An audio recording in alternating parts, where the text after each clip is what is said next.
प्यारे बच्चों, मैं ज्योति आर्या आज आपको बाल राम कथा का अगला अध्याय राम गमन को समझाने जा रही हूँ। आपने पिछले अध्याय में पढ़ा था कि किस प्रकार से कैकई ने महाराज दशरथ से अपने 2 वरदानों में राम के लिए वनवास मांगा था। तो इस अध्याय में हम देखेंगे कि किस प्रकार से राम के साथ सीता और लक्ष्मण वन की ओर प्रस्थान करते हैं। बच्चों, अगर आपको मेरी बनाई हुई वीडियो पसंद आती है तो उसे लाइक करना, सब्सक्राइब करना और शेयर करना बिल्कुल भी ना भूलें और नोटिफिकेशन बेल को भी जरूर दबाएं। तो आइए शुरू करते हैं अगला अध्याय, राम वनगमन। राम का वनगमन। कोप भवन के घटनाक्रम की जानकारी बाहर किसी को नहीं थी। यद्यपि सारी रात जगे थे, कैकई अपनी जिद पर अड़ी हुई। राजा दशरथ उन्हें समझाते हुए नगरवासी राज्य अभिषेक की तैयारी करते हुए। गुरु वशिष्ठ की आंखों में भी नींद नहीं थी। आखिर राम का अभिषेक था। दिन चढ़ते के साथ चहल पहल और बढ़ गई। हर व्यक्ति शुभ घड़ी की प्रतीक्षा में। प्यारे बच्चों, आपने पिछले अध्याय में पढ़ा था कि किस प्रकार से रानी कैकई ने कोप भवन में जाकर अपने 2 वरदान महाराज दशरथ से मांगे थे और दशरथ ने वह सुनते ही अपनी सुध बुध को खो दिया था और राजा दशरथ ने उन्हें कई प्रयत्नों से समझाने का प्रयास किया और साथ ही साथ बाहर नगरवासी जिन्हें अंदर की कोई खबर नहीं थी, वो राम के राज्याभिषेक की तैयारियां कर रहे थे। महामंत्री सुमंत कुछ असहज थे। महर्षि के पास आए। दोनों ने महाराज के बारे में चर्चा की। पिछली शाम से किसी ने महाराज को नहीं देखा था। कुछ लोगों के लिए इसका कारण आयोजन की व्यवस्था थी। महर्षि ने सुमंत्र को राजभवन भेजा। समय तेजी से बीत रहा था। शुभ घड़ी निकट आ रही थी। सारी तैयारियां हो चुकी थी। केवल महाराज का आना शेष था। सुमंत तत्काल राजभवन पहुंचे। कैकई के महल की सीढ़ियां चढ़ते हुए सुमंत को एक अनजान डर ने घेर लिया। अंदर पहुंचे, देखा कि महाराज पलंग पर पड़े हैं, बीमार, दीनहीन। सुमंत का मन भापते हुए कैकई ने कहा, चिंता की कोई बात नहीं मंत्रीवर। महाराज राज्याभिषेक के उत्साह से रात भर जगे हैं। वे बाहर निकलने से पूर्व राम से बात करना चाहते हैं। कैसी बात? सुमंत ने पूछा। तो बच्चों, अब आपने इस पहरे में पढ़ा कि जो महामंत्री सुमंत है उन्हें कुछ आभास सा हो गया था, क्योंकि उन्होंने शाम से महाराज को देखा नहीं था। तो वह तुरंत ही कैकई के भवन की ओर चले गए, जहां वहां का वातावरण देखकर उन्हें कुछ आशंका हुई, परंतु तुरंत ही रानी कैकई ने बात को संभालते हुए कहा कि नहीं, ऐसी कोई बात नहीं है, केवल ये उनकी थकान मात्र है और वे पहले राम से बात करना चाहते हैं। तो बच्चों, इन पहले 2 पहरों में हमारा एक महत्वपूर्ण प्रश्न बनता है, जो है महाराज दशरथ के गुरु का क्या नाम था और महामंत्री का क्या नाम था। तो बच्चों, हमारा उत्तर बनता है महाराज दशरथ के गुरु का नाम वशिष्ठ और महामंत्री का नाम सुमंत था। ये बना हमारा पहला प्रश्न। आगे देखिए, मैं नहीं जानती, अपने मन की बात वे राम को ही बताएंगे, आप उन्हें बुला लाइए। दशरथ ने बहुत क्षीण स्वर में राम को बुलाने की आज्ञा दी। सुमंत के मन में कई तरह की आशंकाएं थी, पर वे उन्हें टालते रहे। राम के निवास के बाहर भारी भीड़ थी। लक्ष्मण भी वहीं थे। भवन को सजाया गया था, उसकी चमक दमक देखने योग्य थी। सुमंत्र को देखकर कोलाहल बढ़ गया। लोगों के लिए यह एक संकेत था राज्य अभिषेक के लिए राम को आमंत्रित करने का। सुमंत ने कहा, राजकुमार, महाराज ने आपको बुलाया है, आप मेरे साथ ही चलें। तो बच्चों, आपने इस पहरे में पढ़ा कि बाहर तो राम के राज्याभिषेक की तैयारियां चल ही रही थी, साथ साथ जहां राम जी निवास करते थे वहां पर भी साज सज्जा और लोगों का आना जाना लगा हुआ था। और जब सुमंत्र मंत्री जी वहां पहुंचे तो उन्होंने राम को बताया कि महाराज उनसे मिलना चाहते हैं और कोई विशेष बात करना चाहते हैं। कुछ ही पल में राम वहां पहुंच गए। लक्ष्मण साथ थे। दोनों भाई विस्मित थे। वे राजसी वस्त्रों में थे, सजे धजे। लोग जय जयकार करने लगे, पुष्प वर्षा होने लगी। राजकुमार समझ नहीं पा रहे थे कि महाराज ने उन्हें अचानक क्यों बुलाया।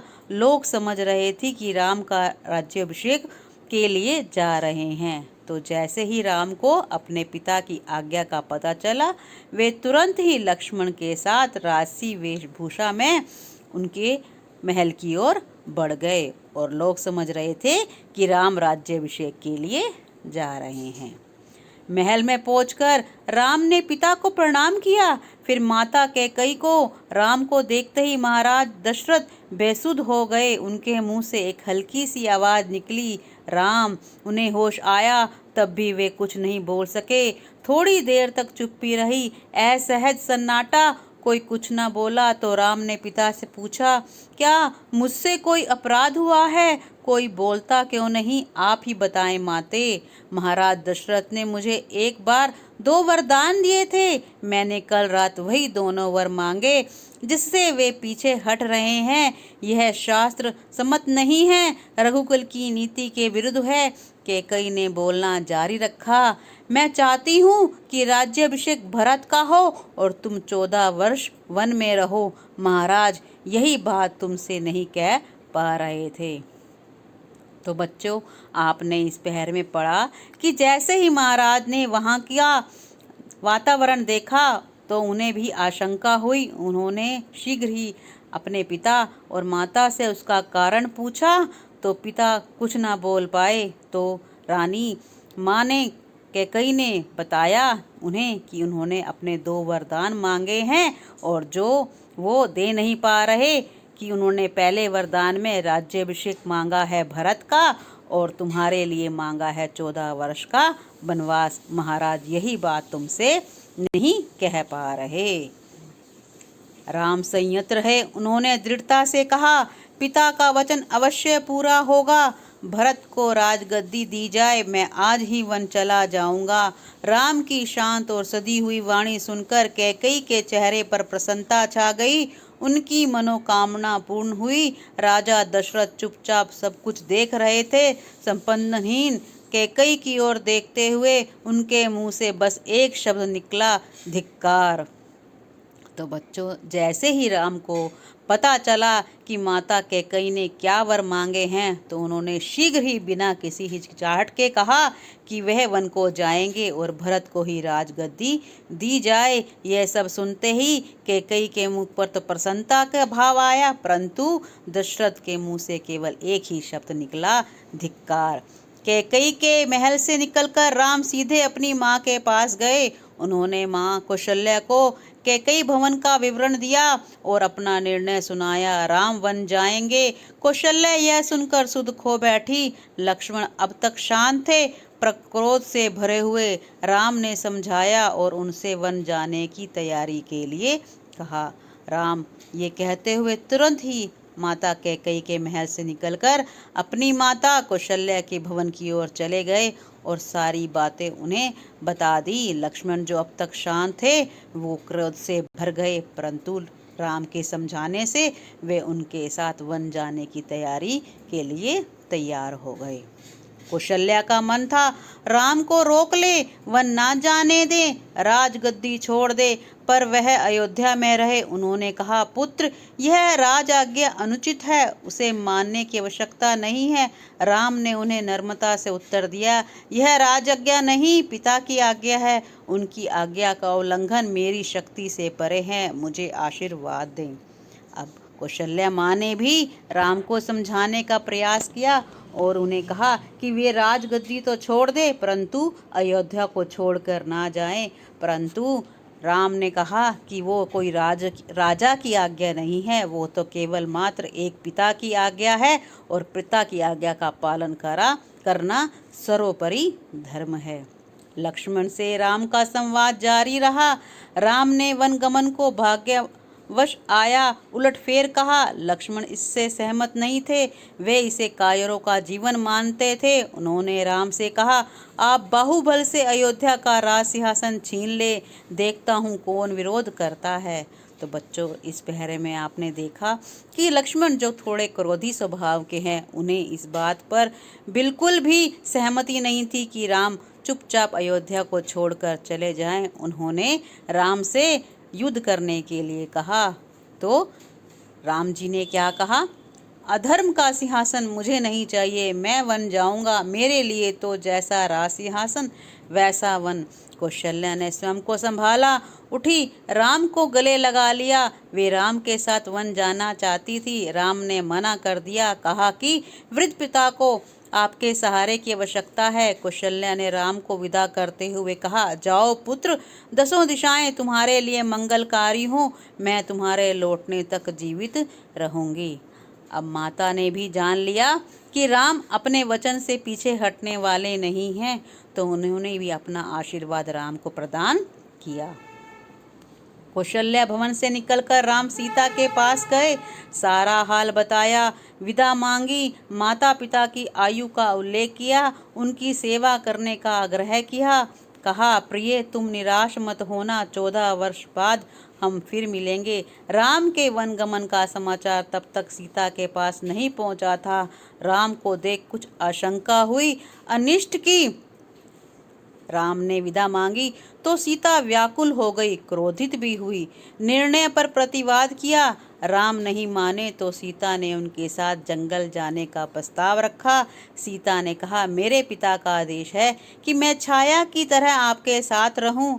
अंततः राम को उनकी बात माननी पड़ी। तभी लक्ष्मण भी वहां आ गए, वह भी साथ जाने को तैयार थे। राम ने उन्हें इसकी स्वीकृति दे दी, शीघ्र तैयारी करने को कहा।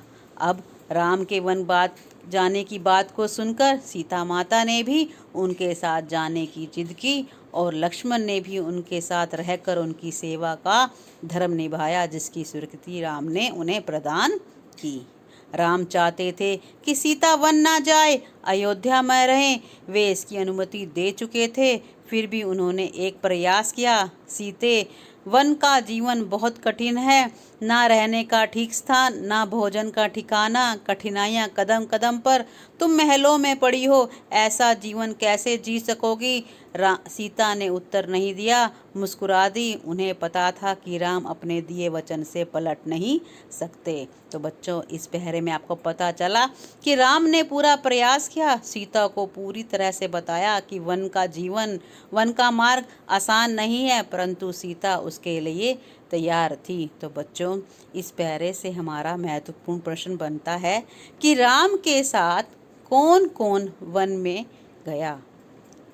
राम के साथ वन में कौन कौन गया? तो आप उत्तर को रेखांकित कर सकते हैं। राम के साथ वन में सीता जी और लक्ष्मण जी गए। ये बना हमारा दूसरा महत्वपूर्ण प्रश्न।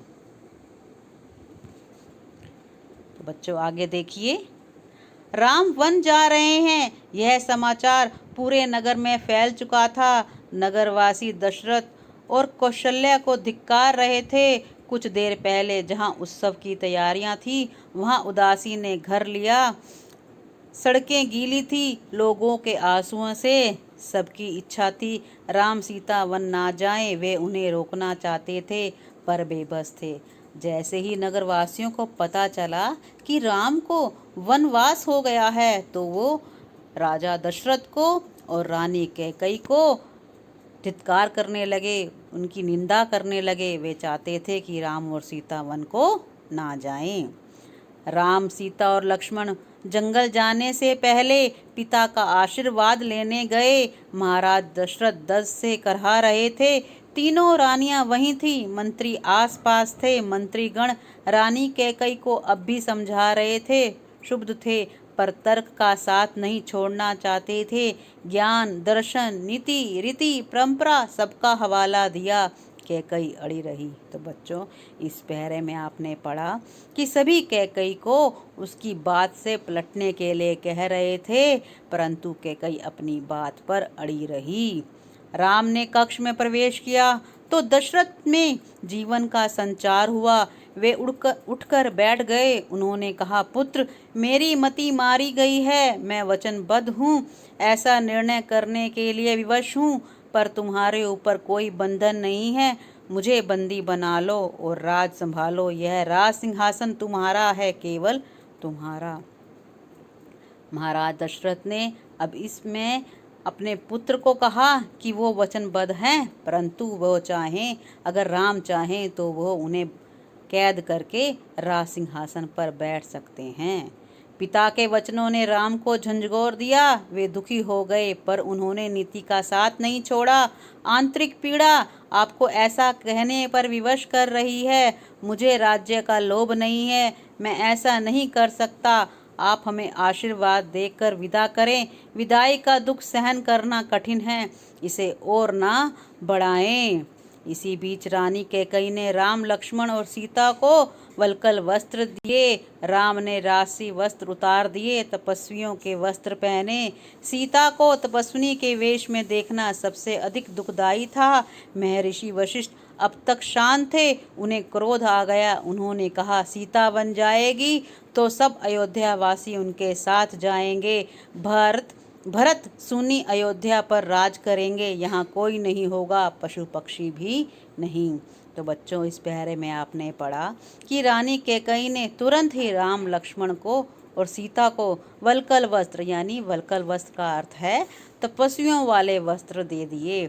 और राम, सीता, लक्ष्मण ने भी तुरंत अपने राशि वस्त्रों को उतारकर उन तपस्वियों के वस्त्र पहन लिए, जिसे देखकर महर्षि वशिष्ठ को बहुत ही क्रोध आ गया और उन्होंने कहा, अगर सीता वन को जाएगी तो पूरी अयोध्या भी उनके साथ जाएगी। तो बच्चों, इस पैरे से हमारा महत्वपूर्ण प्रश्न बनता है, रानी कैकई ने राम और लक्ष्मण को कौन से वस्त्र दिए? रानी कैकई ने राम, लक्ष्मण और सीता को कौन से वस्त्र दिए? उत्तर को रेखांकित करेंगे। रानी कैकई ने राम, लक्ष्मण और सीता को वल्कल अस्त्र प्रदान किए। ये बना हमारा तीसरा प्रश्न।